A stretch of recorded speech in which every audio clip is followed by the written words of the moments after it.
and Hajj. This is, one of the salient features of Umrah and Hajj. Okay? What if the, Hajj is done? If you're washing by hand? Yeah, and you're using soap, and you're in state of the front. I don't think that's allowed. Yeah. That fragrance will be on you.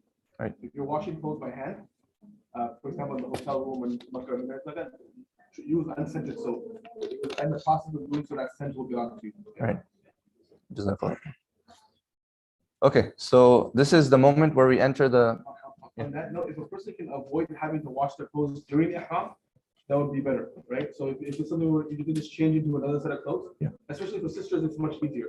So they can just change into another set of clothes and then hold off on washing it until after. It's just whatever you can do to avoid in those stages, it's better off, and you have less risk of doing things to violate your ihram. Yes. So was that No. Inshallah, Maulana Kauthar will cover that. Okay. You don't have to wait a little. No, you not you have to. You can't. Okay. For those days, you can't. Yeah. So again, Umrah is just like matter of 2-3 hours, but Hajj is obviously like 5 days, 5-6 days. So that one, Maulana Kauthar will cover that in more detail, inshallah.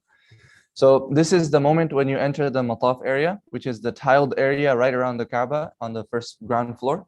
And the first thing you're going to do is you're going to look for the green light. Okay, it's very easy to find. There are many ways to find it. Number one is there's literally 4 green lights. And the other thing is that it'll be very congested area. Because, people, they kind of slow down. It's like they want to aim it perfectly at the, Blackstone. They want to aim it perfectly, so they slow down, and it causes a traffic. The biggest traffic is in that area. So you'll know where that spot is, because that's actually going to be the spot of starting the tawaf. That's going to be the start, the start place of the tawaf. So you're going to look for that place, and obviously another way to look for it is if you can actually see it. It's there's a silver cover for that black stone on the Kaaba. There's a silver big cover. But if you cannot see it, it'll be the place again. Three ways to find it. Number one is going to be the most crowded area. People are going to be slowing down, to say their takbir, and the 4 green lights which are there. And another place is, mashallah, our Turkish brothers, when they reach that area, they give the loudest takbir. Bismillah. So there's no way you can miss it. That's the place where we're going to start, the tawaf. The green lights are opposite. So, for example, if you're facing the Kaaba, the green lights will be behind you. So just line up where the green light is with which point on the Kaaba is it facing. It's hard to miss. You'll catch it easily. Inshallah. So once you get there, then you're gonna do the next. So you're gonna say Bismillahi Allahu Akbar, and you're gonna raise your hands. You're gonna face this is the moment you're gonna face the black stone. Okay. This time you're actually going to face the black stone. You're going to raise your hands. You're going to say Bismillah Allahu Akbar, and kissing the hand. Okay. So Bismillah Allahu Akbar walillahi alhamd, and you're going to kiss the hands. Okay. Because technically you're supposed to kiss directly the black stone, but since it's going to be very crowded and it's almost impossible to do that on your tawaf, you're going to say Bismillah Allahu Akbar from far away, and then you're going to kiss your hands, and then you're going to start your tawaf counterclockwise. Okay. So you're going to go to your right. As Muslims, we do everything by the right side. Right? That's one way to remember. Just go to your right. Take a right. As soon as you say the Bismillah Allahu Akbar wa lillahi alhamd, you kiss your hands, you take a right, and you start doing the tawaf. Okay, this is the moment where we do tawaf. So there's certain things that we need to do when we do the first 3 rounds of the 7 rounds.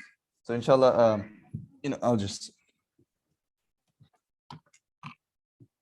I'm not going to put on the bottom one again because we already know that. So I'm just going to put on the top one, which is the main important point here.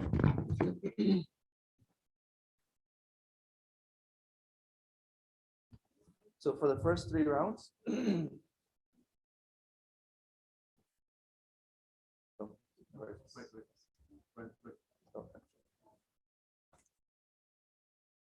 so you're going to have the right shoulder uncovered like this. Okay. I think it's on the next slide.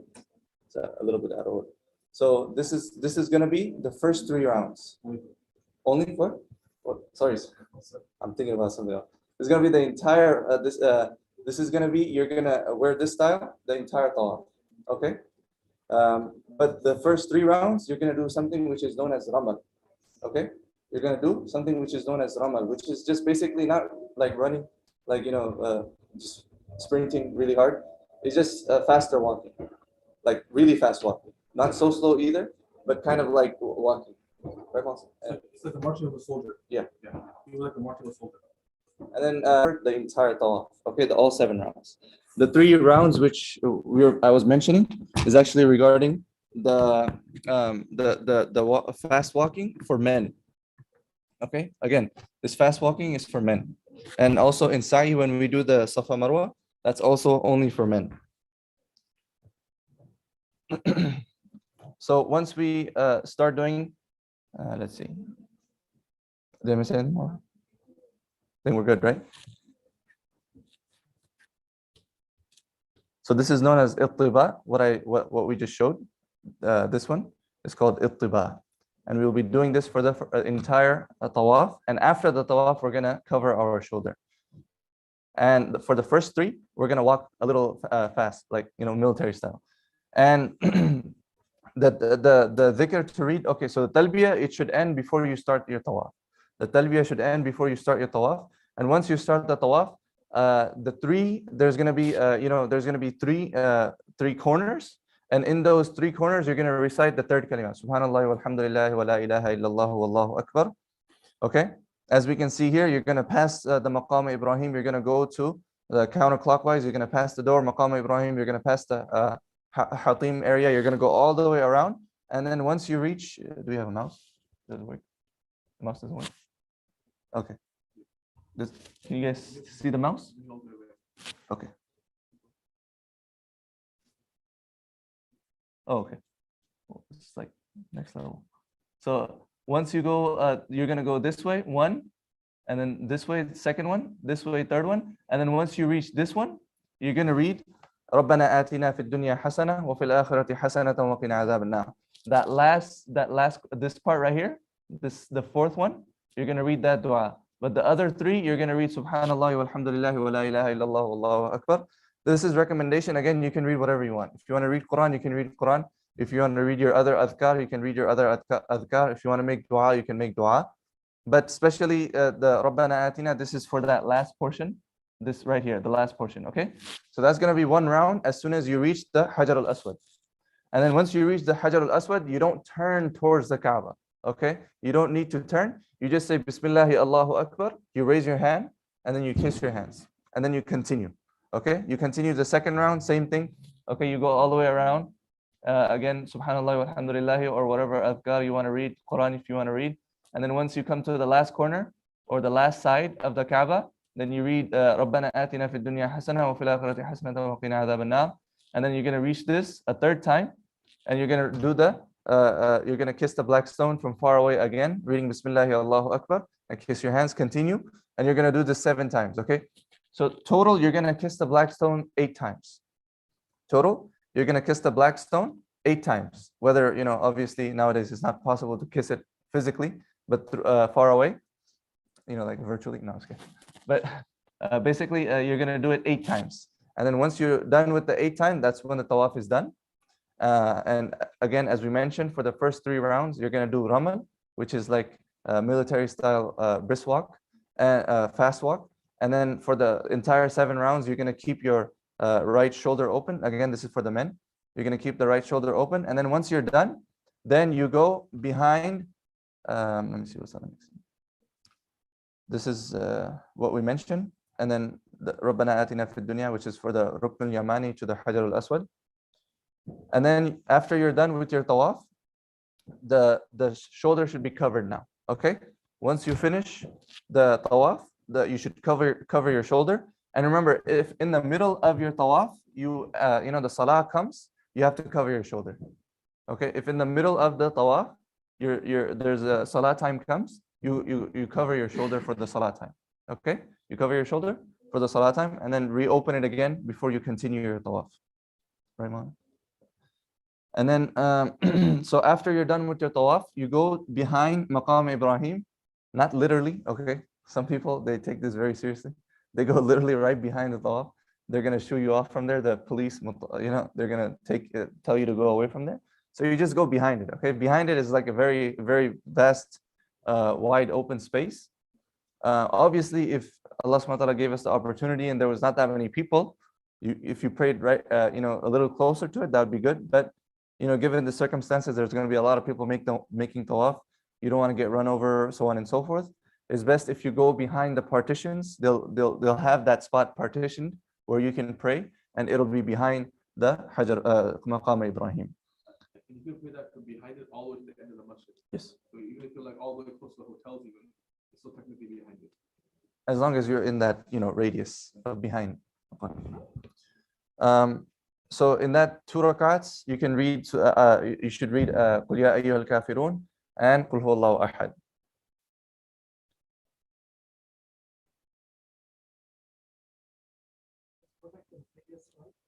Yes. Okay, yeah. What I was trying to remember was the 2 rakats in times of makruh prayer times. Like for example, the sun is about to set, or the sun is about to rise, or you're at the zenith point, you should wait. You should not pray those 2 rakats. But after Asr and after Fajr, normally it's makruh to pray any nafil, but this is not a nafil. The tawaf, the 2 rakats of tawaf, this is wajib. So you can recite it, you can read the salah after Fajr, and you can read the salah after Asr as well.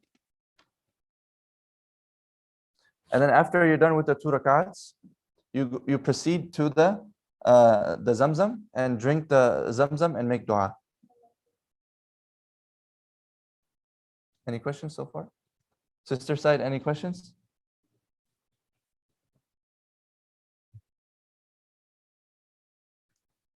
Okay, so this completes the tawaf portion, and tawaf portion is fard. In Umrah, tawaf is the one main fard of the Umrah. Okay, sa'i is wajib, and obviously other things are also wajib. So then we go to the sa'i, which is the running between Safa and Marwa. So you proceed to the Safa. You walk from you proceed to the Safa, which is elevated. Either you go, there's like 7 floors, right? I think there's they have 7 floors for the Safa Marwa. 3? No, there's underground too. There's 5 at least. There's all the way at top. There's a few in the middle, and then there's one underground as well. The underground one is actually has that little little incline. All the other ones are flat. So there's one actually that's underground. I don't know if they closed it off, but that's the place where you can actually see the Safa and Marwa, the original stones, original hill, mountain, whatever you want to call it. So that's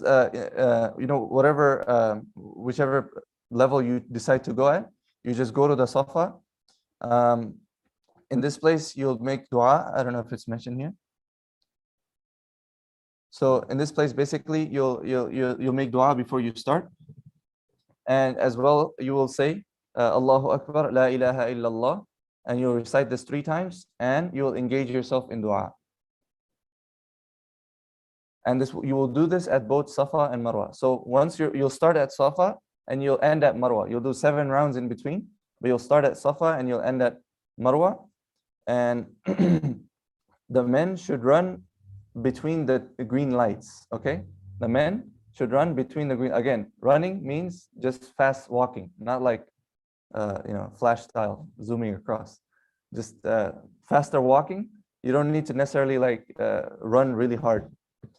And then you'll recite adhkar and dua, and on the way recite Quran, whatever you want to recite. And once you get to Marwa, okay, one other thing that we can do is each at Safa and Marwa, you can make dua at each location. So you'll start at Safa. When you go to Marwa, that'll be 1. When you come back from Marwa to Safa, that's 2. This way you'll do 7 and you'll end at Marwa. Okay, not 7 rounds, but 7 one way. 7 one way. Yeah.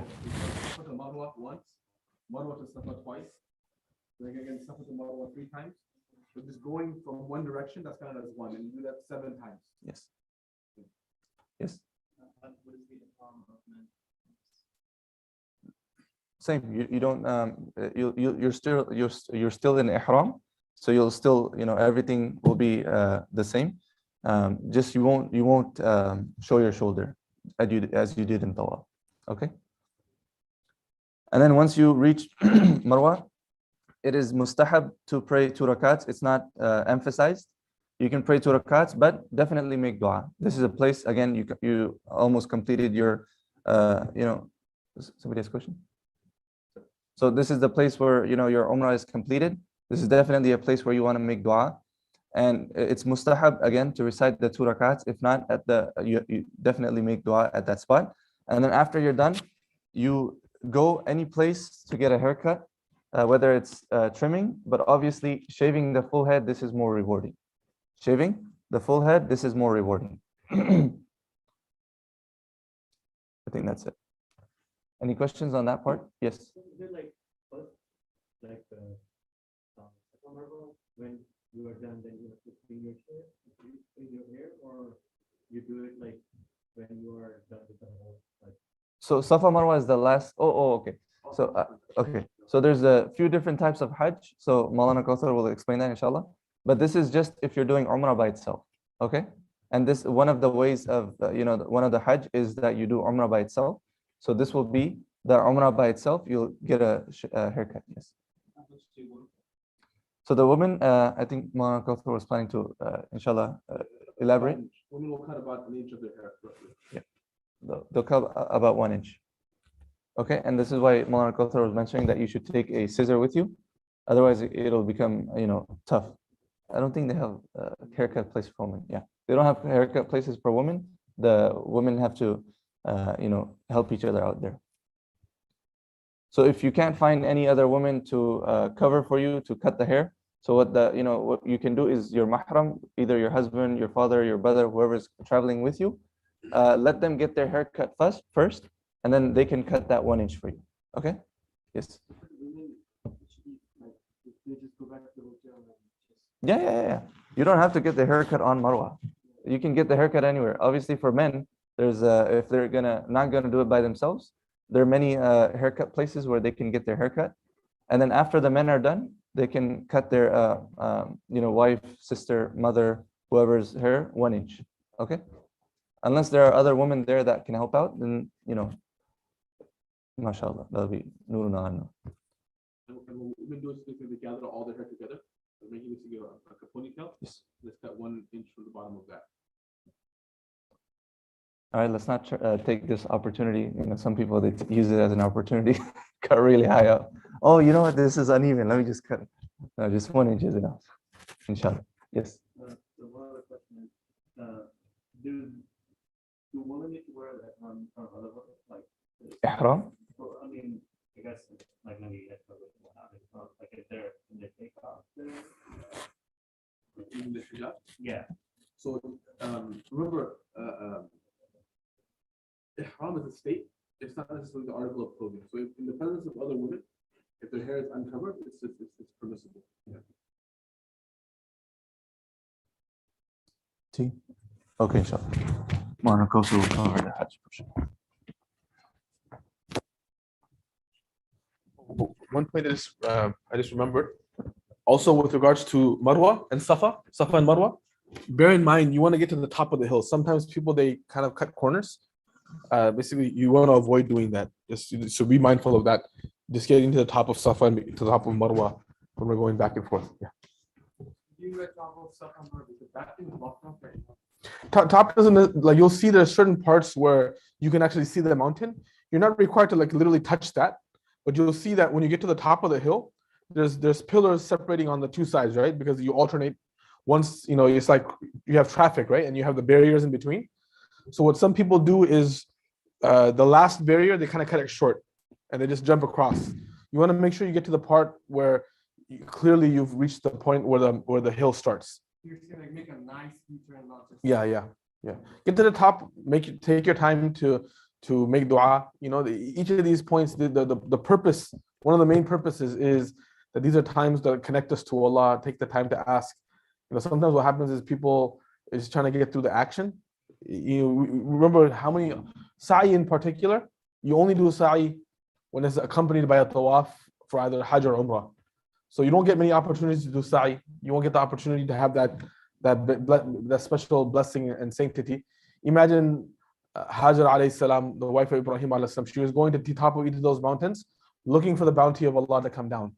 So reminding ourselves of that moment, that she was looking for the bounty of Allah because she knew it's going to come. So coming to the top of those mountains and knowing that when I make dua to Allah, Allah is going to fulfill my need. Reminding ourselves of the significance of these moments. We'll take a moment at the end to speak about some of these spiritual blessings. When you finish in Marwa, right? Most likely you have to walk back to Safa anyway because you're hotel on this side, right? Yes. During that return, we don't have to run. No. Yeah. So even at one point in time, there were hotels on that side. I actually stayed at a hotel on that side once. So you're entering for salat, even you'll come in through that way. Outside of the sa'i for Hajj or Umrah, there's no other sa'i besides that. So if you're passing through, it's just passing through like you're, walking normally. If it was normal seasons where all the gates were open, the sunnah way of actually entering for Hajj and Umrah is through Babus Salam. Babus Salam is the gate that is between Safa and Marwa, right? So you would actually enter from that side anyways. So with that now, inshallah, we'll transition to Hajj. So the reason why Hajj and Umrah are brought together is because just like Hajj is fard upon every person once in their lifetime, Umrah is also obligatory upon every person once in their lifetime. And in Umrah, usually what happens is when people go for Hajj, they perform both. So in this, the first thing we're going to actually look at is there's 3 types of Hajj. And from a practical perspective as it applies to us who are non-residents of Makkah and what's known as the Hill, we're left with 2 options, 2 ways that we can perform Hajj. What's known as Qiran and Tamattu'. Qiran is when you do Hajj and Umrah using one ihram. Remember, ihram is a state, it's not an article of clothing. So meaning you enter into one state of ihram, you perform Umrah and you perform Hajj, and after completing Hajj, you come out of the state of ihram. So you might spend a couple days in between extra. This is more difficult, it's harder. This is actually what the Prophet ﷺ himself did and what he advised his family to do as well, was to do Qiran. And they would actually spend something like roughly 2 weeks in the state of ihram. It is significantly harder and much more challenging, which is why after the Prophet ﷺ completed his Hajj, he said, if I knew what I knew now, I would have done Tamattu'. And Tamattu' literally means to take advantage, to take some momentary relief, momentary enjoyment. Tamattu' is you do Hajj and Umrah, but you do it with 2 states of ihram. Meaning you enter into ihram, perform Umrah, come out of ihram, spend a few days in Makkah doing your ibadah, but not in the state of ihram. And then before Hajj, you enter into the state of ihram again. So you're doing both acts with 2 separate states of ihram. Does everyone follow? Any questions? So what Maulana Ahmad had mentioned, you fulfilled your Umrah. If you're intending Qiran, do not come out of the state of ihram. You finished sa'i between Safa and Marwa, go back to your hotel and relax for the next few days. Relax meaning not just like forget everything. I mean, recuperate, gain your energy back, but stay in the state of ihram. Meaning all the requirements of ihram that will remain upon you. All the things that we've already listed before, right? And inshallah, you can check your books later on for revision. Yeah. So is it possible for people whose flight is on towards July? You'll be fine, inshallah. Umrah does not take a long time. Once you land in Jeddah, whatever amount of time it takes you to get to Makkah, you can get to Makkah, sleep an entire night's sleep, have a good breakfast. You can do everything, and then go for Umrah and be there in 2-3 hours. So there's as long as you reach Makkah even a day before Hajj, you'll have ample time to do both. In fact, if you reach Makkah very close to the days of Hajj, you can perhaps even do Qiran. I wouldn't advise Qiran for most people though.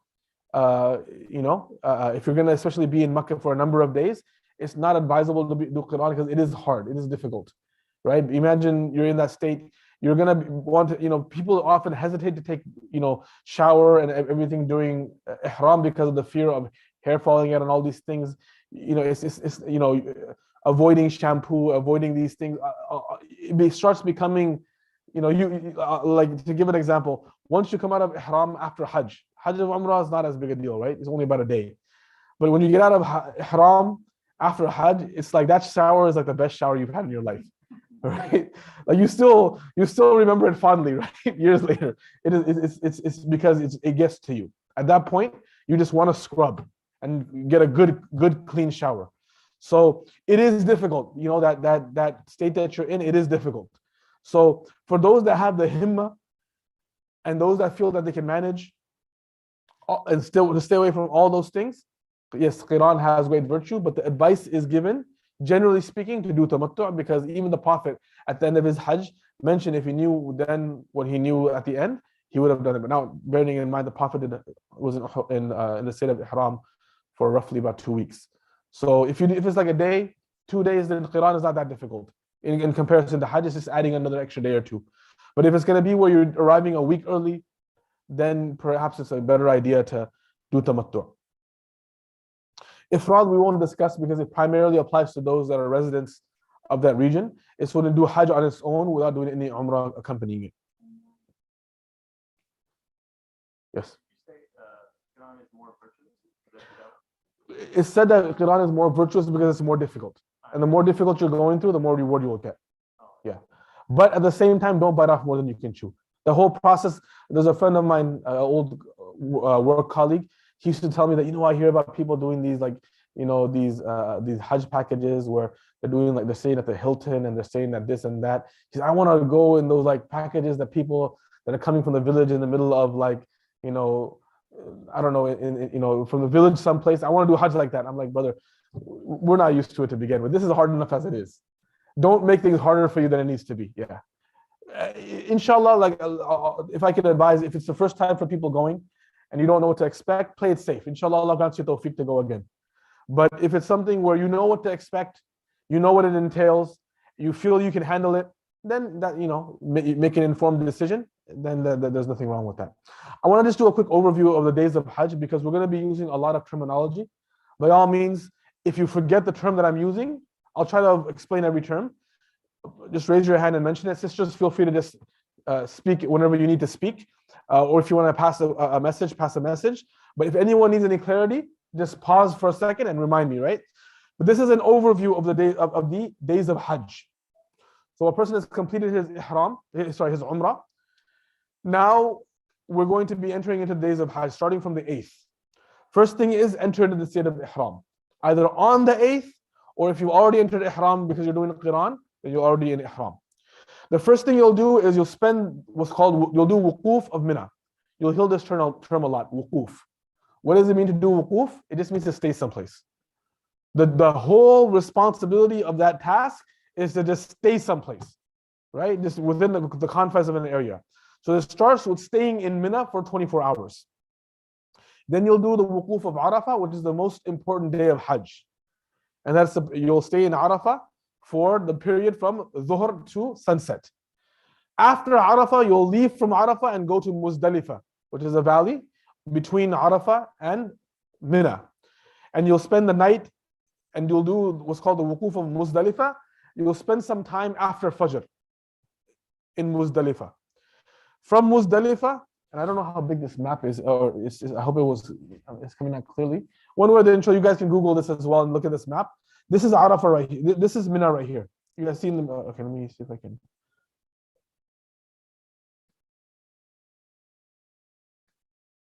Can you guys see this? Yeah. Okay. This right here is Mina. So your hotels will initially be probably someplace close to the Masjid al-Haram. From Masjid al-Haram, you'll be coming to Mina. And you'll spend the day in Mina. From Mina in the morning, you'll come to Arafah on the 10th. On the 9th. You'll be here for most of the day, but at night you'll come and spend the night in this valley called Muzdalifah. That's the night you're going to be spending outdoors. From Muzdalifah, then in the morning, after Fajr, after you've offered Fajr, and ideally after, a little bit before sunrise, you'll head over back to Mina. And in Mina is where the Jamarat are, the place where you do the pelting. You guys have heard, I'm sure, heard of the 3 pillars you go and pelt. We'll speak about that in a moment. We'll come here and we'll do the pelting. That takes place right here, Rami. Pelting, and on the first day you only pelt the large Jamara. right? The large Jamrah was known as Jamratul Aqaba. That's the day that the sacrifice will happen as well. That's the day that you'll shave or cut your hair and come out of ihram. And that's the day, ideally, if possible, you would go for tawaf al-ziyarah, the main tawaf of Hajj. The main tawaf of Hajj. Remember, you've done tawaf of Umrah, now you're going to do tawaf of Hajj.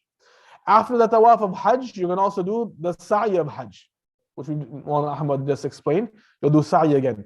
The main difference between the tawaf and sa'i of Hajj versus the tawaf and sa'i of Umrah is you will not be in the state of ihram. Usually, not always, usually you will not be in the state of ihram when you do the tawaf and sa'i of Hajj. After that, you'll have again the wuquf of Mina, meaning you'll spend the night in Mina. You'll do the rami now, again, with the pelting. On this day, you'll do the pelting 3 times to all 3 pillars. The next day, again, spend the night in Mina, and then the pelting again of the Jamarat. And the last day is an optional day. For those that wish to do it, you'll do the same pelting one more time. The last thing you do before leaving Makkah is Tawaful Wada', which is to bid farewell. It's one last tawaf that's done before leaving Makkah. This is just an overview. We're going to go through all these now in detail. Any questions? Okay. So moving forward, we arrive in Makkah. We perform our Umrah. After you've done your Umrah, spend the rest of your time getting ready for Hajj. I advise everyone heavily, conserve your energy. The days of Hajj are going to be exhausting. Conserve your energy.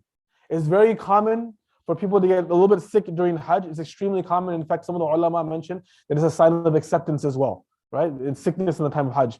It's very, very common. Sickness meaning like, a fever, a cold, a day or two, right? Conserve your energy. I remember I know when I had a chance to go for Hajj, I showed up and in our group, this is back in the day of groups, we showed up and our groups, they arrived on 2 days. One group came the day before, one group came the day after. So when we arrived, there was a group that had come the day before, and when we're leaving for Umrah, they're also leaving for Umrah. And I'm like, oh wow, you're doing Umrah again? You just did Umrah yesterday. So one of the uncles told me like, yeah, this is gonna be my 3rd Umrah already. I'm like, you arrived yesterday and you've already done 3 Umrahs? He's like, I'm trying to get it as much as I can. So he goes for his Umrah, and I'm like, you might want to conserve your energy, uncle. He's like, no, it's okay, I'm okay. The next day I'm walking through the hotel hall, and he's like, he can barely move. He's taking like little baby steps.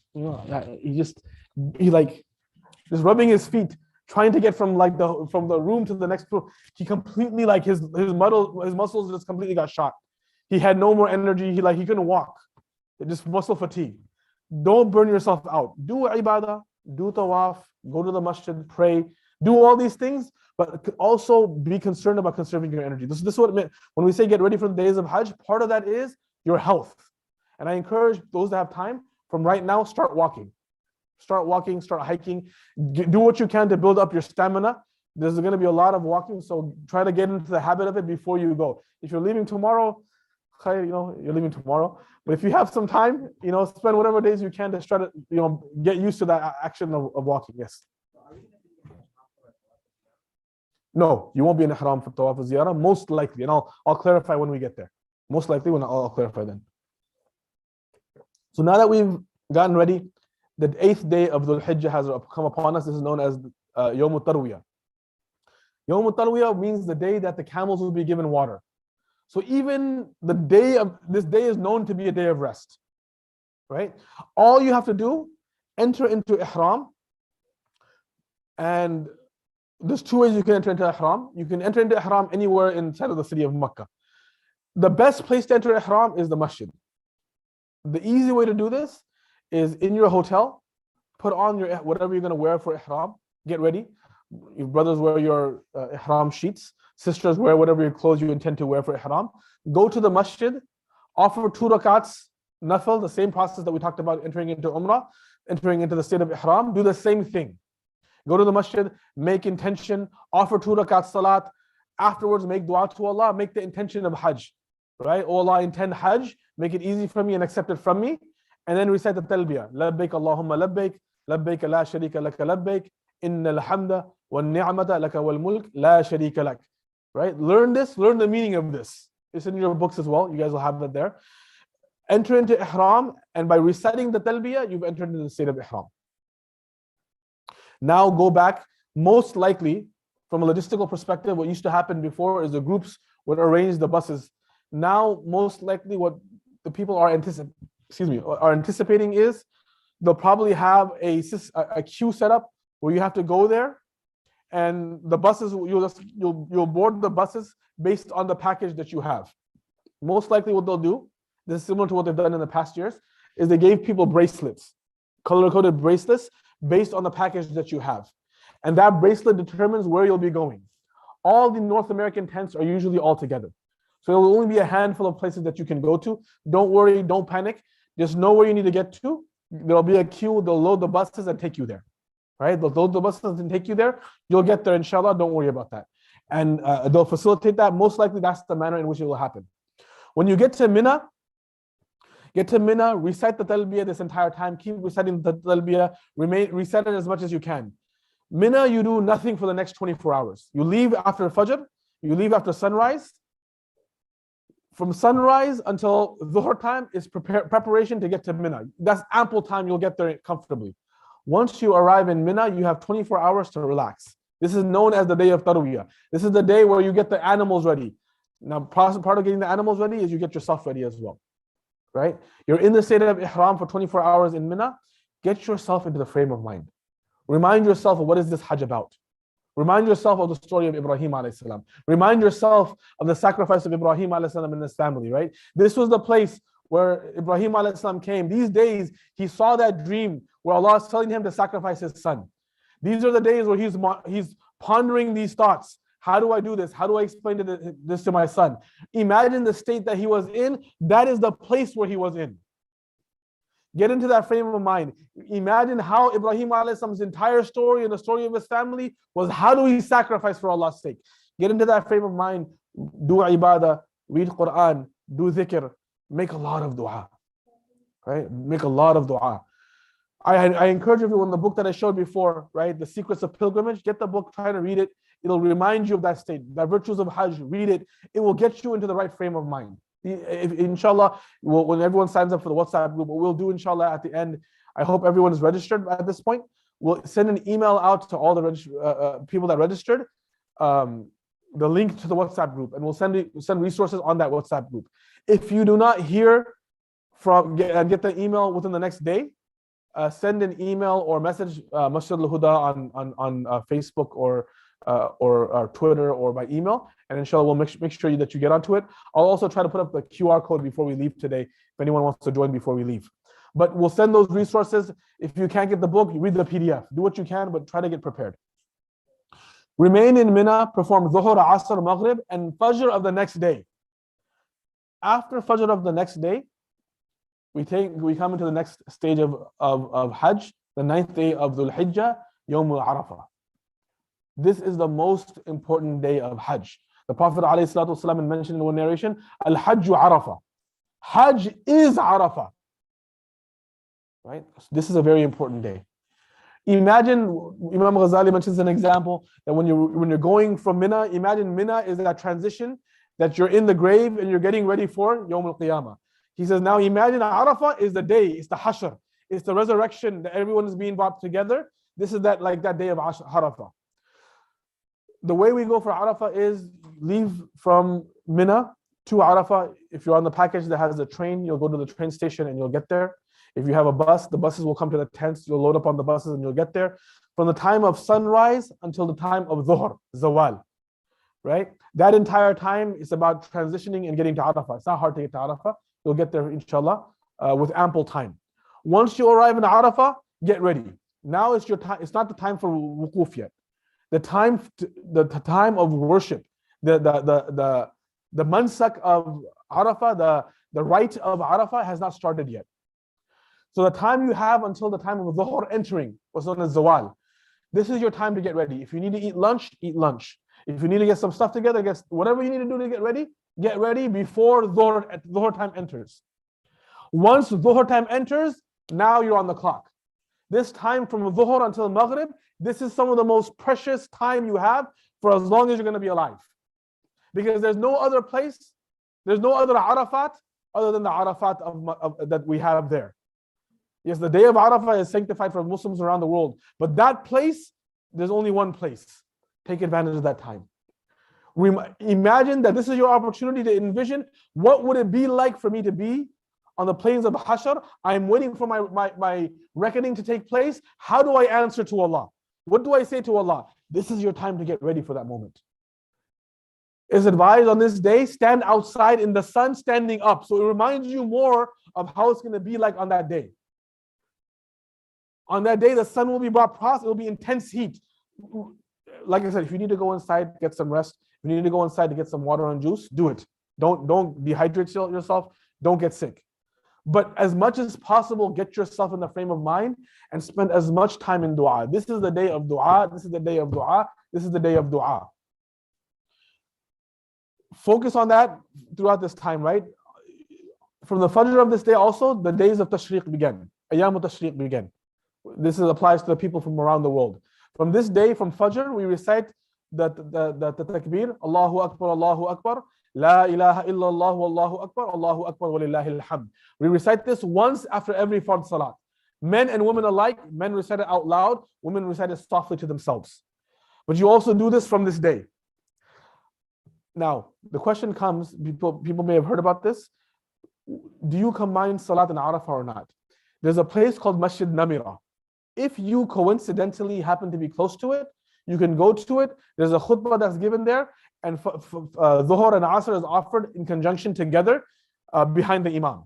If you are not close to it, do not exhaust yourself trying to find it. You will waste the entire day trying to get there, and it'll be very difficult. If you happen to coincidentally be close, your tents happen to be close, by all means, try. But if you're not going to be close, don't exhaust yourself. If you were not going to pray Masjid Salat in Masjid Namira, then pray Zuhr in Zuhr time and Asr in Asr time. Okay? And you can pray it by yourself, you can pray with the local Imam in the tent, whatever is your preference. But this day is a day that it should be focused on worship, right? Along with that, there's a takbir, there's a special dhikr of the day of Arafah. The Prophet ﷺ mentioned in the narration, the khairu du'a yawm Arafah.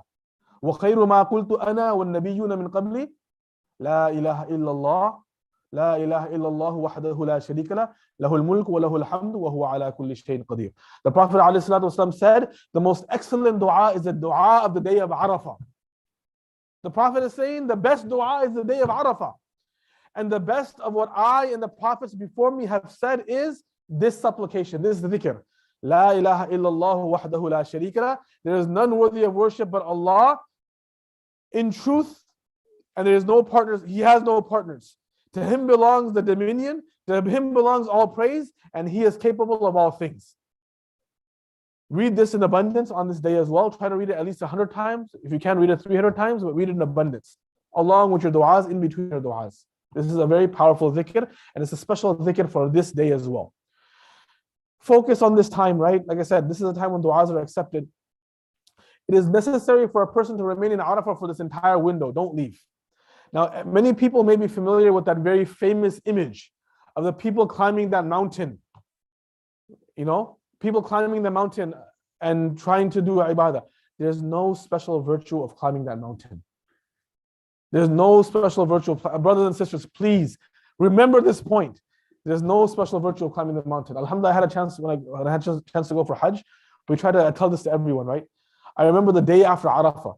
There's two brothers from our group. They came back completely sunburned, exhausted, tired, and they show up. He's like, "Yeah, it was so hard to find that mountain, but we finally found it, and we got to the top of it." You spent the entire time of Arafah trying to climb the mountain. What about your du'a? What about your dhikr? Brothers and sisters, there's no special, I'm not aware, Mawlana, you are any hadith mentioning the virtue of when you get to the top of the mountain and rub that little pillar on top, there's nothing mentioned. Yes, there's a small hill there called Jabal al-Rahmah. The Prophet ﷺ gave the khutbah of Arafah from there. So there's some blessing associated with it, tabarruk. But understand there's more barakah that you stay where you are and make dua. If you want to go and get the barakah of that place, go afterwards. Go at another time. You can visit Arafah outside of the days of Hajj. Go there. You will exhaust yourself trying to find it, and you'll exhaust yourself even more trying to get to the top of it, because you're not getting to the top of it by yourself. You're trying to get to the top of it with about another million people trying to get to the top of it as well. Take advantage of what was Arafah meant for. Do that. Right? It's a time for dhikr. It's a time for dua. Remind yourself of the hashr, the resurrection in Yawm al-Qiyamah, and not, don't busy yourself with mountain climbing. Okay. Once we'll remain in Arafah until Maghrib. The time of Maghrib will enter, but you will not offer Maghrib. Brothers and sisters, you will not offer Maghrib even though the time of Maghrib has entered. You will leave Arafah and you'll head to Muzdalifah, either by train, either by bus. If you really, really want to brave it, you can try to walk. If you feel up for it, like I said, if it's your first time, I don't advise it. But you'll leave for Arafah and you'll head to Muzdalifah. And you'll spend the night in Muzdalifah. You'll offer Maghrib and Isha together in Muzdalifah. Maghrib and Isha will be offered together in Muzdalifah, either by yourself or with an Imam, regardless. Remember, in Arafah, it was contingent upon praying with the Imam. In Muzdalifah, it doesn't matter if you pray by yourself or with the Imam, you will pray it together. And the way it's done, if you're praying in Jamaat, for example, you'll call the Adhan, you'll call the Iqamah, you'll pray Maghrib without any Iqamah, then you'll get up and you pray Isha. After Isha is over, then if you want, you can pray your sunnahs of Maghrib, you can pray your sunnahs of Isha, you can offer your witr. But you'll do this all in Muzdalifah. Muzdalifah gets some rest, because the next day is going to be the busiest day of Hajj. You're already going to be a bit tired from Arafah. Whatever rest you can get it. Right? But along with it, try to collect the pebbles that you'll be using in the Jamarat. The Jamarat is a place where you go and you pelt the pillars that represent the place where Ibrahim alayhi salam, Shaitan came to him and tried to convince him not to slaughter his son. When Ibrahim alayhi salam saw his dream, he came to a recognition of what this dream meant in Arafah. That's the significance of Arafah. He came to the recognition that this is what I'm supposed to do. That night in Muzdalifah, this was what was on his mind. What Allah has commanded him to do. Imagine the desolation of that valley. Imagine the state if it were not for the lights, it'd be a pretty scary place. And even with the lights, it's still kind of scary, right? Because you're sleeping outdoors. And if you're not used to that, it's challenging. Get there. We want to collect the pebbles that we're going to go and pelt the Jamarat. But also remember the significance of this place. It's mustahab, it's preferred to collect your pebbles from Muzdalifah, but you can collect it from anywhere in the haram besides the exact location where the stones are being thrown. That's the only place you can't connect, but you can collect the pebbles from anywhere in the haram. It's preferred to collect them here. Get a water bottle, right? Get a little water bottle or a plastic bag, or you can take something with you, a little pouch.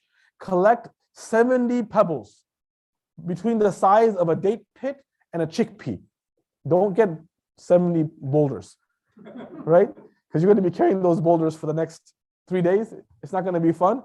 And, it's also not all that safe to throw those as well. Right? They're pebbles, right? Like gravel, right? They call it pea gravel, right? Get small pebbles. You're going to be carrying that extra load as well, so keep that in mind. And, also have mercy on the person that stands in front of you in Jamarat in case you miss. Collect 70. If you can collect a few extras, it doesn't hurt to collect a few extras in case you miss. Sometimes people lose their pebbles, you can help them out. It doesn't hurt to collect a few extras. There's a lot of gravel around, you'll find ample gravel. Save them in a pouch, save them in a bottle, do whatever you can. The goal of the wuquf of Muzdalifah does not start until the time of Fajr enters. So remain in Muzdalifah, get whatever rest you can get, set your alarm to wake up for Fajr or have someone help you out.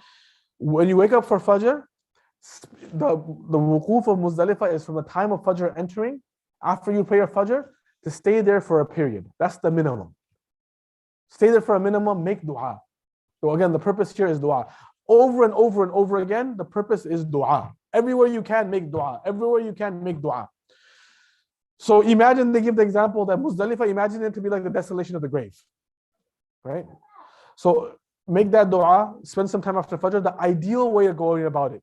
Now, if a person is sick, a person is elderly, a person has, women that might be difficult, they want to beat the crowds. If you want to leave immediately after you pray your Fajr, that's fine. But for those that are able-bodied and capable, the sunnah time is you wait until a few moments before sunrise. How you can tell the sun is about to rise? When you can tell the sun is on the verge of rising, leave then. That's the ideal time. Leaving for Mina just before sunrise.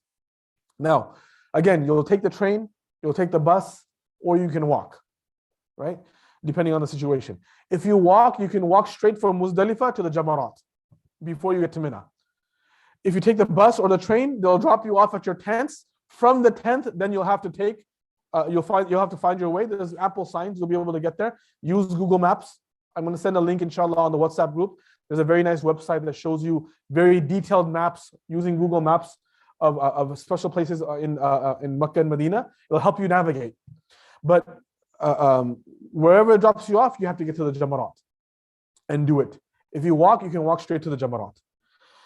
When you get to the Jamarat, any questions here? Let's pause for a second if anyone has questions. Brothers or sisters? Okay. So we've left Muzdalifah. We've made ourselves to the Jamarat compound. I'll show you guys a picture of it. Or I think I forgot to put a picture. Wow.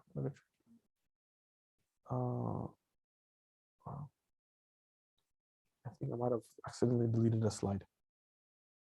Okay, khair. We'll send some pictures inshallah later on. So when you get to the Jamarat compound, it's a very big compound with multiple floors. Okay? When you get there, there are 3 pillars shaped like this, right? This pillar, it looks like, you know, a column. It's wide though. Taking it from this narrow side. You guys see how this area around it is kind of oblong? It's like an ellipse. The Jamarat is shaped like that as well. This is the angle of the picture. It happens to be like this. When you arrive there, you will skip the first 2 Jamarat, right? The Jamaratul, what's known as Jamaratul Sughra and Jamaratul Awsat or Wusta. You'll skip those 2 and you'll go to the 3rd Jamarat, what's known as Jamaratul Aqaba or Jamaratul Kubra. It's the 3rd one. If you enter from the right side, the correct side, it's the 3rd one. And there's signs there, right? There's signs there. You'll skip the first 2. You're only going to pelt the last one on the first day. And the way this should be done is try to have, you'll have, let me just check my notes again, just remind myself. Yeah, you'll have Makkah to your left. Makkah meaning where the Haram is. If you want to figure it out, there's a huge clock tower that can help you figure out where Makkah is at any time. You'll have Makkah towards your left, Mina towards your left. There's a masjid there called Masjid Khayf. If you can figure that out, then alhamdulillah, you can figure that out. If you can't figure it out, then it's okay. Know generally where Mina is, where the tents are. You'll have that on your right. So that's the ideal direction. You can do it from any side. This is just the ideal direction. You'll go, get close enough where you can throw the rock without hitting somebody in the back of their head.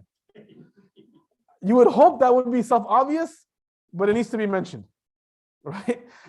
Try to get, nice, clear distance. If your pebble does not fall in this enclosure, it doesn't count. So help yourself out and get close, okay? Get to the Jamrah and you toss 7 pebbles softly, right? Just a soft, not throw, right? Not like, you're not trying to, the shaitan is not actually tied to that pillar, right? And you're not actually stoning shaitan. It represents the location. When we do this, what are we supposed to envision? Envision in this moment that just like Ibrahim alayhi salam, why do we throw those 7 pebbles? Shaitan came to him on those days and told him, try to convince him 3 times, Allah is not telling you to sacrifice. Just like he comes to us every single time we want to do something good, he tries to deter us. Just like every single time we want to do something bad, he encourages us. What did Ibrahim a.s. do? He picked up his pebbles and he started throwing them at Shaitan, warding him away. Make this meditation, envision this sight, that every single time my nafs, my lower desires, and Shaitan tries to tell me to do something that I'm not supposed to do, I'm pelting that desire. I'm shooing away that desire. Oh Allah, in this manner, help me be able to ward away these desires. So we do this. As long as the pebbles land in the enclosure, it counts. If you miss the enclosure, then we will hear about that. What is the dinayat for that? We'll speak about that later. That's why also, if you take some extra pebbles, it doesn't hurt. Do this. After you do it, there's no dua. You do it and you leave straight for Mina. Okay? Remember a simple principle. Anytime you pelt a jamarat and there's no other pelting after it, there's no dua. Everyone got it? You only make dua when you're about to pelt a jamarat after it, when there's between 2 peltings. When there's between 2 peltings, that's the only time you pause for dua. Otherwise, you move forward and you go towards Mina. Basically, after doing the pelting of the Jamaratul Aqaba, the big Jamara, you never stop for dua. You only stop after the first two, which you don't even do on this day. On this day, you only do the big one. From the moment you do the pelting of that first pelting, there's no more talbiyah. No more labbaik Allahumma labbaik. That's up until this time, like Maulana Ahmad mentioned, that is your dhikr. That is your litany that you will constantly be reciting. That is your call, right? Oh Allah, I'm here. Oh Allah, I'm here. What does labbaik Allahumma labbaik means? Oh Allah, I'm here. Oh Allah, I'm answering that call that Ibrahim alayhi salam made. The call that you commanded him to give. Oh Allah, I'm here.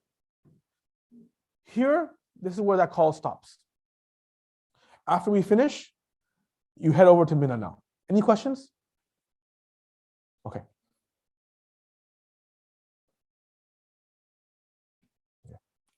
Now that we've come to Mina, we're going to be focused on the busiest day of Hajj.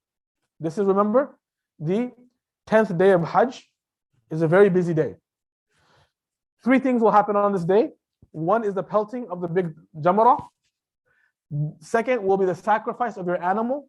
This is known as the Damu Shukr. That we are grateful to Allah that on one trip He allowed us to do not only Hajj, but Hajj and Umrah. And out of gratitude for that, we're offering a sacrifice. These days, it is very rare for people to do the sacrifice themselves. Usually it's facilitated through the government, or before it would be through the groups, but now through the government. Brothers and sisters, there's supposed to be an order in which this is done, right? And the order is very important. Is number 1, you do the pelting of that first Jamara. Second, you do the sacrifice of the animal. Third, you shave or cut your hair. This order is very important. Again, first you do the pelting, then you do the sacrifice, then you do the shaving of the head and come out of ihram. This order is extremely important. However, circumstantially right now, we don't know what to expect. In the past, your group would tell you your sacrifices are done, or you can even sometimes accompany the group leader to do the sacrifice yourself. Now we don't know what to expect. It's possible that the government will sign you up on your phone. As soon as the sacrifice is done, they'll send you a text message, which would be wonderful if that happens. It's possible that they'll just tell you that, you know what, it'll get done, don't worry about it. We don't know what to expect. If for whatever reason, due to some ambiguity or not knowing, your order got messed up, inshallah, there won't be any penalty. I checked with the muftis today. I confirmed this, inshallah, because of circumstance and situation. There are fuqaha that gave the fatwa, Sahibain's opinion, that there will not be any penalty for messing up the order. But the order is very important. Had it been ordinary circumstances, you would make every effort to do so. And had you not done the order, there would have been a penalty at the end of it. Circumstantially, things are different a bit this year because there's a lot that's out of our control. And the Sharia takes into consideration what's called haraj, when things becomes unnecessarily difficult. So sacrifice, most likely the sacrifice will take place on your behalf. One can sacrifice the animal anytime after pelting the Jamratul Aqaba until the 12th of Dhul Hijjah, the days of Hajj. After the sacrifice, now you can come out of the state of ihram, right? Once this is done from Mina, you can take a taxi. I advise everybody, don't wait for the buses, it will just take longer. And you really want to get out of ihram at that point, you can spend a few bucks. Taxis are going to be very expensive on those days. Taxis on those days are going to be like an arm and a leg, right? Carry some loose riyals with you. When I say some, I mean in a few hundreds, right? It's a couple of days, the days of Hajj, transportation becomes very expensive, right? You got to do what you got to do though. I advise, if it's easier, just take a taxi, go to your hotel, freshen up, come out of ihram, and you'll be very comfortable, right? Or you can wait for the buses to take you, but there's no guarantee how long that will take. After the sacrifice, a person can come out of the state of ihram. However, there cannot be any intimacy if a person is going with their wife or husband. There cannot be any physical intimacy between the husband and a wife until tawaf al-ziyarah is complete, the main tawaf of Hajj. This is the one remaining restriction of ihram that cannot be fulfilled yet. Bear in mind, you can do tawaf before the sacrifice is done. So if a person really wanted to play it safe, to ensure that the tartib is done, you can go straight from Jamratul Aqaba through Mina, go straight to the Haram, do your tawaf, do your sa'i, and then come out of ihram afterwards. That option is available to you as well. It's not, but typically the order is you do the pelting, you do the sacrifice, you shave your head or cut your hair, and then you come out of the state of ihram and then go for tawaf.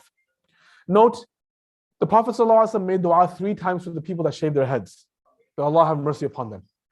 And he made dua only once for the men who cut their hair, not the women. The women, you cut your hair. For the men who cut their hair. Brothers and sisters, you only do Hajj once usually in your life. I highly encourage everybody, don't be the one person in all of Makkah on that day that your head is not shaved. You're gonna look funny, you're gonna look weird, you're gonna like send out like a sore thumb. You know, it'll feel embarrassing. Right? Just shave your head. It's once in your lifetime. Come back. You know, your coworker will ask you, you know, Ahmad or Muhammad or Abdullah, whatever your name is, why is your head shaved? Oh, let me explain to you. Explain to them Hajj. It's this da'wah, right? I know it feels awkward, but it's one day. It's once in a lifetime. Right? Get that dua of the Prophet ﷺ. But technically speaking, it's permitted as long as it's cut evenly and as long as you have at least an inch of hair to cut. If you have a buzz cut, I'm sorry, brothers and sisters, you just gotta shave, right? There's no choice at that point. Sisters, again, you just cut 1 inch. Men should shave their head to come out of ihram. Cutting evenly is permitted. Women will trim slightly more than 1 inch from the end of their plaits. Again, just bunch your hair together into a ponytail and cut 1 inch off from the bottom of it. We're almost done, inshallah. If we run short, we'll do a few minutes after Isha if we have to make sure we can get any last question. I'll be here after Isha for a few minutes to take questions if anyone does have questions, brothers or sister. Tawaf al-Ziyarah. This is the main tawaf of Hajj. This starts from the day of the 10th until the sunset of the 12th. One must perform it before the sunset of the 12th. After this is when intimacy is now allowed. One exception to this, if a woman enters into her menstrual period, in these days, she is not allowed to do Tawaf al-Ziyarah until she comes out of that state. She's allowed to do it past the 12th. She's the only one that's allowed to do this. Nobody else. And there's no penalty if it happens to a woman. In fact, it happened to Aisha radiallahu anha, and this is what she did. So don't even feel bad about it. But the sisters, usually it's advised that they should plan, if they know and they expect that their period may enter on those days, they should try to plan ahead so they have enough days that they can do the Tawaf al-Ifadah before they leave Makkah. If somebody is in a situation where they're packaged because of the package, they'll be leaving Makkah and they're in that state where they might end up on their period on those days, please reach out to myself or to any mufti that you know. We can explain the way that you can handle your situation. If I can't answer it myself, I'll refer to experienced muftis, inshallah, and we'll help you navigate that situation. But this must be done otherwise before the 12th of Dhul Hijjah sunset. Any questions here? This is done just like any other tawaf, like Maulana Ahmad explained. You show up, you do istilam, what's called istilam of the Kaaba. Bismillah, Allahu Akbar, wa lillahi alhamd. Stretch out your hands pointed towards the Hajar al-Aswad and kiss it. Right? The Prophet ﷺ did not kiss the Hajar al-Aswad every single time he did tawaf. There were times when he pointed with an object and did this exact same thing. So don't feel bad about it. In fact, to hurt people, to try to get to the black stone and kiss it in person is haram. It is not permissible for a person to hurt another Muslim. So if you're trying to get to the black stone so eagerly, you're hurting people, you're doing an act of haram, in the worst place to do an act of haram.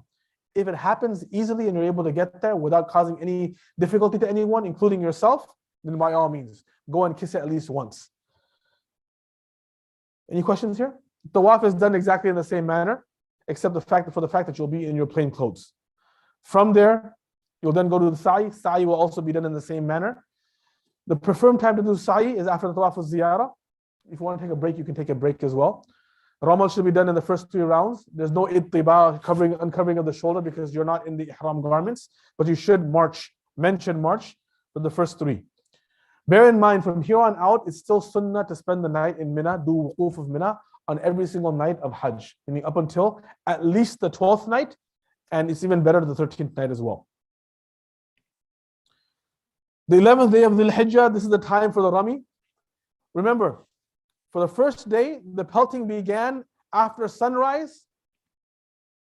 After sunrise until midday was the preferred time. Okay? Until midday was the preferred time, but it's allowed until sunset. After that first day, the preferred time is after Dhuhr, after Zawal enters. So after Zawal, after Zuhr time enters, until sunset. That's the preferred time, but it's permissible until Fajr. It is not permissible in the time between Fajr and the entering of Dhuhr. This is starting from the 11th day. On this day, you'll throw 7 pebbles at all 3 of the jamarat, starting with the smallest, Jamratul Sughra, then Jamratul Awsat, Jamratul Wusta, and then Jamratul Aqaba or Jamratul Kubra. In between, you'll stand to the side. Don't do it like right in front of the pillar because you're going to be blocking other people. Stand to the side and then make dua, facing the Kaaba, in the direction of the Kaaba. Do it after the first one, do it after the second one.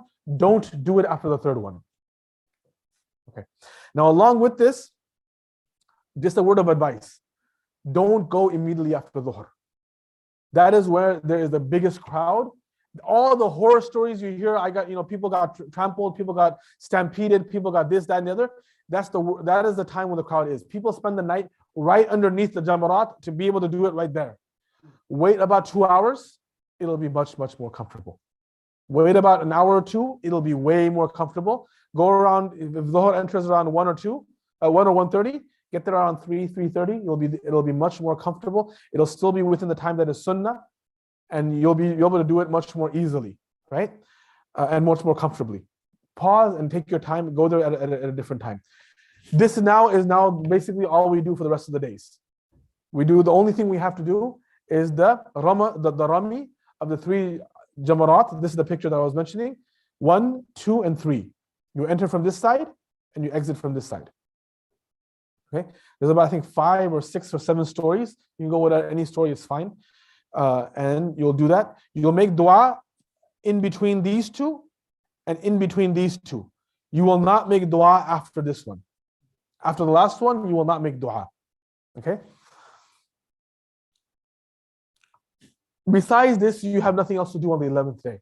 Spend time in ibadah, spend time in dhikr. If you want to meet people for the sake of meeting them for the sake of Allah, to meet Muslims for the sake of Allah, this is a good thing. But not for the sake I'm going to sit and we're going to talk about like how the Warriors won the championship and how awesome that is. Leave out dunya we talk. That's not the place for it. It's not the time for it. We have all the rest of our life to talk about all that stuff, right? Try to meet people, meet the ulama, meet the ahlullah, meet the salihin, meet these people, right? They're there. It's a very good opportunity to meet these pious people. 12th day will be the same thing as the 11th day. The one caveat is if you want to end after the 12th day, you should leave before sunset. If you intend to stay for one more day, then it's okay. But if you want to leave, you're exhausted, you're tired, you want to go back to the hotel, you should leave Mina before sunset. It is undesirable to leave Mina before sunset, after sunset, and not do Rami. If you're in Mina after sunset, you should do Rami on the 13th day, the extra day. Right? It's not required to do the 13th day, but it is very virtuous. Right? Same thing is done as the 11th and 12th. If you remain until sunset on the 12th, it is very disliked for you to leave. And if you stay until Fajr, it is impermissible for you to leave. The only thing now left is Tawaf al-Wada', which is the tawaf that is done before leaving Makkah. There's one more tawaf that should be done. It can be done any time before you leave Makkah. You go with the intention of doing Tawaf al-Wada'. It's done like any other tawaf in plain clothes. And remember, tawaf can be done at any time outside of Hajj and outside of Umrah as well. You can do tawaf besides the day of Hajj and Umrah. You can do tawaf at any time. So you'll be doing tawaf maybe once a day, twice a day, or something like that. You can do that, but there should be one tawaf done with the intention of wada'. It should be the last done before leaving Makkah. However, there's some caveats to this. Menstruating women, if the women are in the state of menses, they're excused from this. Men, it's wajib. For women, it's allowed for them to miss it. If they're in their menses, otherwise it's wajib for them as well. Note, if you've done tawaf al-wada', that doesn't mean you can't do anything else. You can still go to the masjid, you can still do additional tawafs, you can even do salat. There's much more you can do, but there has to be one tawaf al-wada' done with intention. We'll go right up until the iqamah, inshallah, so we can cover these last things. Jinayat. Jinayat are punishable offenses. Inshallah, if we need to continue for a few minutes after salat, can everyone come back? It'll be maybe 10 minutes or so, inshallah, and I can take questions as well. But I'll try to do as much as we can until the iqamah. Punishable offenses. These are things that if a person does, there's a penalty that comes upon them. There's 4 categories. What's known as a badana, you have to sacrifice a camel. Sacrifice a camel or a cow, ballpark of maybe you can say $1,000 to $2,000. Don't do this basically, right? Dam, sacrifice or a goat or a sheep, ballpark of $200 to $300.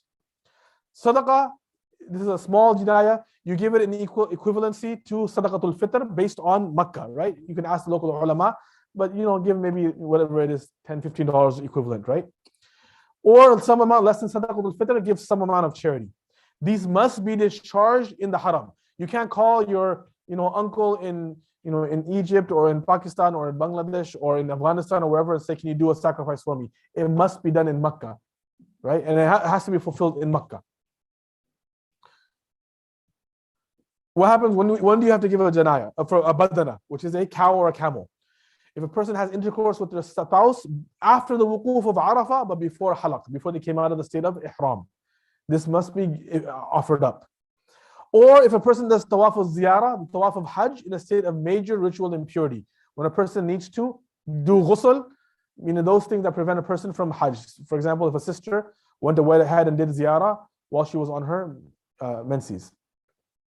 Okay, this is a badana. Then you have dam, which is a sacrifice of a goat or a sheep.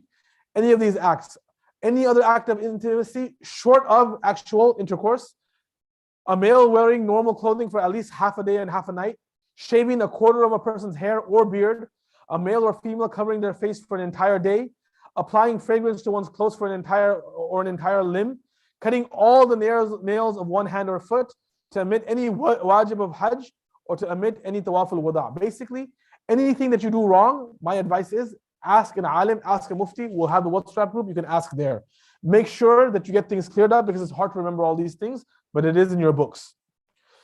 Sadaqah, the lesser form of penalty, the sadaqatul fitr portion is if a man wears normal clothing for a few hours, or they pluck out 3 or more hairs, male or women, shaving less than a quarter of a person's hair or beard, a male or female covering their face or a male covering their head for a few hours, applying fragrance to a small portion of the body, cutting a couple nails, to perform tawaf without wudu, or to forget one pebble from rami.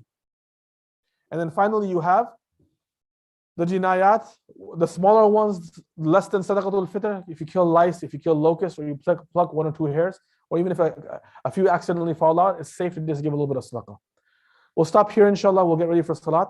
If anybody wants, I had a few points of additional spiritual preparation. If anybody would like to, alhamdulillah, we've covered all the main points. Now there's some advices, basic preparation. If anyone has time and would like to come back, I'll be here for a bit after Isha, and we can cover these points. I'll also have some advices for when you go to Medina, what can be done, and I'll take questions. If anyone needs to go, by all means, you can go. You can also ask questions, inshallah, in the WhatsApp group. Jazakumullah.